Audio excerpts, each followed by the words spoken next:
সকলোলৈকে স্বাগতম জনাই আৰম্ভ কৰিছোঁ আজি এটা নতুন ভিডিঅ'। আজিৰ ভিডিঅ'ত আমি উল্লেখ কৰিম ভাৰতবৰ্ষৰ ইতিহাসত গুৰুত্বপূৰ্ণ ভূমিকা লোৱা মহাত্মা গান্ধীৰ অসহযোগ আন্দোলনৰ বিষয়ে এক চমু আলোচনা।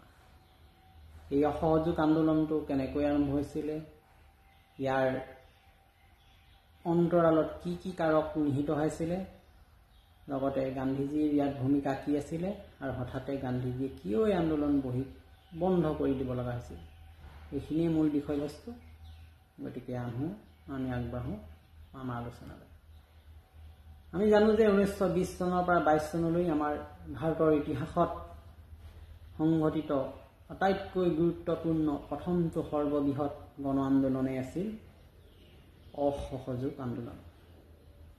গান্ধীজীয়ে অসহযোগ আন্দোলনটো পৰিচালিত কৰিছিল সম্পূৰ্ণ অসহযোগ অথবা অহিংস নীতিৰ যোগেদি।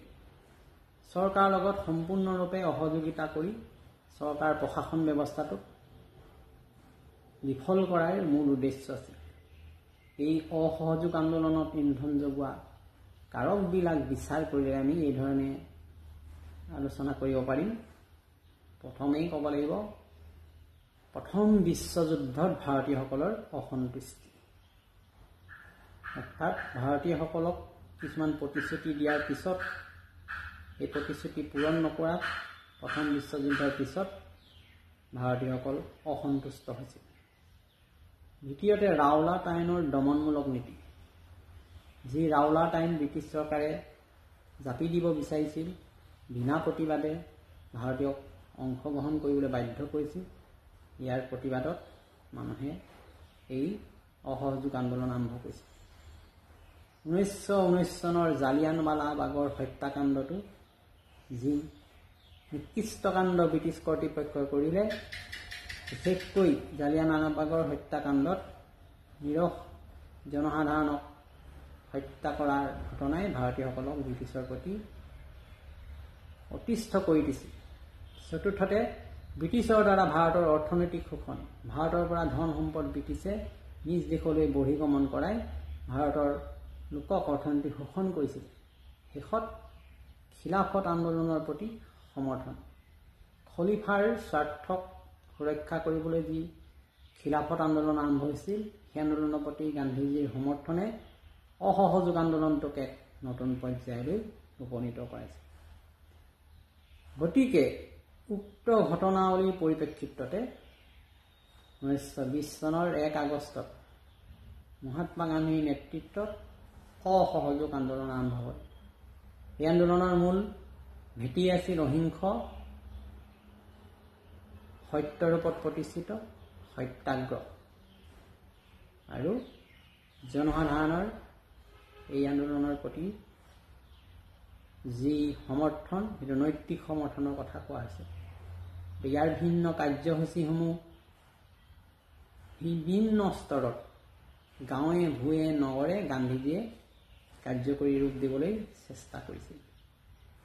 প্ৰথম যিটো কাৰ্যসূচী আছিলে বিদেশী বস্তু বৰ্জন, সুৰা বস্ত্ৰ সকলো বৰ্জন কৰিব, স্বদেশী বস্তু গ্ৰহণত উৎসাহ যোগাব।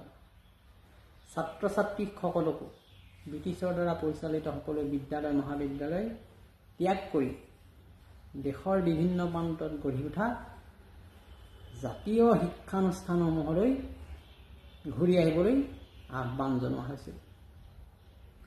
আৰু বিভিন্ন পৰ্যায়ত গ্ৰাম্য অঞ্চলতে হওক নগৰ অঞ্চলতে হওক স্বেচ্ছাসেৱক সদস্য নিযুক্তিৰ ব্যৱস্থা কৰা হৈছিল।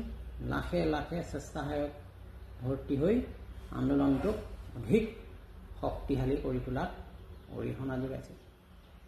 স্বদেশী বস্তু গ্ৰহণৰ যি স্বদেশী শিল্পৰ বিকাশ, এই ক্ষেত্ৰত যঁতৰ প্ৰস্তুত কৰা, কপাহী কাপোৰ প্ৰস্তুত কৰা, খদ্দৰ কাপোৰ প্ৰস্তুত কৰা ইত্যাদি ক্ষেত্ৰত গান্ধীজীৰ নেতৃত্বত ভিন্ন কাৰ্যসূচী গ্ৰহণ কৰা হৈছিল। লগতে জনগণৰ মাজত জাগৰণ আনিবলৈ গান্ধীজীৰ দ্বাৰা সমগ্ৰ দেশ ভ্ৰমণ কাৰ্যসূচী চলিছিল। আনকি অসমলৈও গান্ধীজী আহিছিলে। এই আন্দোলনৰ কিছু মেল মিটিঙত অংশগ্ৰহণ কৰিলে। লগতে এই আন্দোলনটোক খৰচ বহন কৰিব পৰাকৈ আৰ্থিক এটা গোট গঠন কৰা হৈছিল। বিভিন্ন তিলক পুঁজি হওক অন্যান্য পুঁজিবিলাক গঠন কৰি জনসাধাৰণৰ পৰা সংগ্ৰহ কৰা দান বৰঙণিৰ যোগেদি আন্দোলনটোক চলাই নিবলৈ চেষ্টা কৰা হৈছিল। গতিকে সমগ্ৰ দেশতে গান্ধীৰ নেতৃত্বত অসহযোগ আন্দোলন তীব্ৰ ৰূপ লাভ কৰাৰ সময়তে অৱশ্যে কিছুমান অপ্ৰীতিকৰ ঘটনাও নঘটা নহয়। বিশেষকৈ 1922 চনৰ 5 ফেব্ৰুৱাৰী তাৰিখে উত্তৰ প্ৰদেশৰ গোৰখপুৰ জিলাৰ চৌৰি চৌৰাত স্থানীয় পুলিচ প্ৰতিবাদকাৰীৰ মাজত হিংসাত্মক ঘটনা সংঘটিত হয়। এই ঘটনাত কেইবাজনো প্ৰতিবাদকাৰী পুলিচৰ গুলীত নিহত হোৱাৰ লগতে প্ৰতিবাদকাৰীয়ে উত্তেজনাৰ বশৱৰ্তী হৈ এই উন্মত্ত জনতাই পুলিচ থানাত অগ্নিসংযোগ কৰি অহিংস আন্দোলনটো হিংসালৈ ৰূপান্তৰিত কৰে আৰু 22 জন পুলিচক হত্যা কৰে। গতিকে এই ঘটনাত মৰ্মাহত হৈ গান্ধীজীয়ে কি কৰিলে, গান্ধী আন্দোলনটো স্থগিত কৰিবলৈ বাধ্য হৈছে। গতিকে আজি আমি অতি সংক্ষেপে অসহযোগ আন্দোলন আৰু গান্ধীৰ ইয়াত ভূমিকা সম্পৰ্কে আলোচনা কৰিলোঁ। সকলোৱে মোৰ এই পেজখন ফ'ল' কৰিব, ছাবস্ক্ৰাইব কৰিব, শ্বেয়াৰ কৰিব। লগতে মোৰ ইউটিউব চেনেল জ্ঞান সাগৰ সলিউশ্যন উইথ পংকজ নিশ্চয় নাপাহৰিব ফ'ল' কৰিবলৈ। এনেধৰণৰ ভিডিঅ' পাই থাকিবলৈ সঘনাই মোৰ পেজখন চাব। Thank you once again. পুনৰ আৰু এটি নতুন ভিডিঅ' লৈ অহাৰ প্ৰতিশ্ৰুতিৰে গুড বাই।